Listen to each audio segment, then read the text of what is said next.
वितर्क हम बताए था तर्क वितर्क आप नहीं कर पाएंगे, क्योंकि मैं अपनी बात सरकार तक पहुंचाने का काम करता हूं। दूसरी बात, अगर किसान आंदोलन या किसान ना होता तो लोग जमीन पर बिठाए जाते, उनको कोई गिनती करने वाला इस धरती पर नहीं है। हक छीन लिया जाता है। अभी हम मैं बता दूं, अभी जितने कांटे लगेंगे उनमें कितनी चोरी होती है, किसानों को खून चूसा जाता है।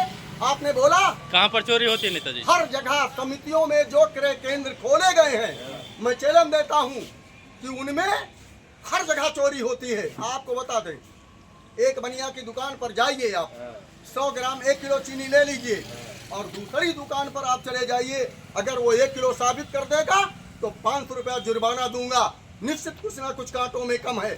मैं बार बार सरकार से निवेदन करता हूं कि कंप्यूटर के कांटे को बंद किया जाए, जिससे किसानों की लूट ना हो सके। और सुनिए, जैसे ही हम निकलते हैं वैसे लूट शुरू हो जाती है। हम अगर कहीं पहुंचे, अब देखिए और सुनिए, आप नसीराबाद थाने की बात ले लीजिए या किसी थाने की बात ले लीजिए, होता क्या है, हम प्रार्थना पत्र देंगे और सुलह करने के लिए भी पैसा लिया जाता है। क्यों मुकदमा लिखा जाता है? हम अपनी बात कहने के लिए आए हैं, अब आपसे बात बताने आए हैं, तभी आप मेरे खिलाफ मुकदमा, ये कहाँ का न्याय है? अभी आप एक भी किसी बिंदु पर आप, अगर किसान इस धरती पर ना होता तो कोई नहर में पानी आप नहीं मंगा सकते। मैं चैलेंज देता हूं, जितने भी वकील हैं, मंगा दे पानी। किसान आंदोलन करता है कि मेरी नहरों में पानी नहीं है, पानी छोड़ा जाए, किसानों को खाद मुहैया कराई जाए, बीज मुहैया कराया जाए। और बता दें, जितने भी कृषि केंद्र भंडार हैं उनमें पूरी तरह से लूट हो रही है। अभी बीज आया, सब बेच दिया गया, और हुआ क्या कि आपको मिला? नहीं मिला। जो दलाल हैं हमारे क्षेत्र में उनको मिलता है और किसानों को नहीं मिलता। और मिश्रा जी, मैं किसान हित के लिए बात करता हूं, लेकिन मेरे भी खिलाफ मुकदमा लिखा जा सकता है जब मैं गलत करूंगा।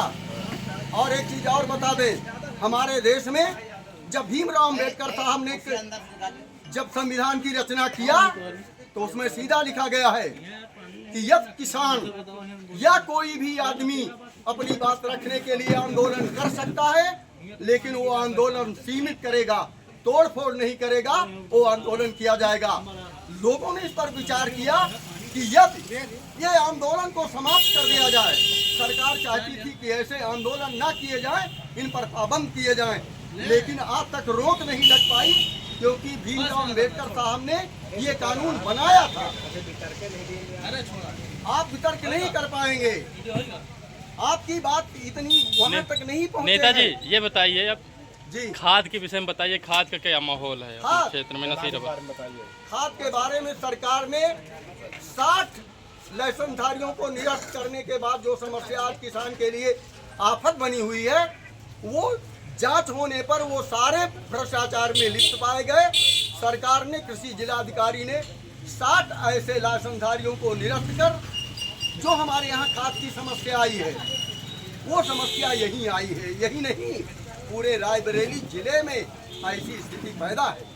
अच्छा ये बताइए, अभी किसानों को पर्याप्त मात्रा में खाद मिल रही है कि नहीं मिल रही है? पर्याप्त मात्रा में खाद नहीं मिल रही है, और मैंने बता दिए, मैं सरकार से और डीएम से एक बार मैंने कहा कि हमारी समितियों में जो क्रय केंद्र खोले गए हैं उसको तत्काल अपने प्रभाव से बंद करा दिया जाए, वरना हम लोगों को खाद कभी नहीं मिलेगी। मैं चैलेंज देता हूँ। ये जो समिति बनाई गई है, क्योंकि जिस समय हमारा धान कटकर खेत में से निकलकर गांव में पहुंचता है, मैं अपने धान को लेकर क्रय केंद्र पर पहुंचता हूं, और वो जो धान तौलाएगा, वो जिसमें ज्यादा फायदा होगा वो लेगा।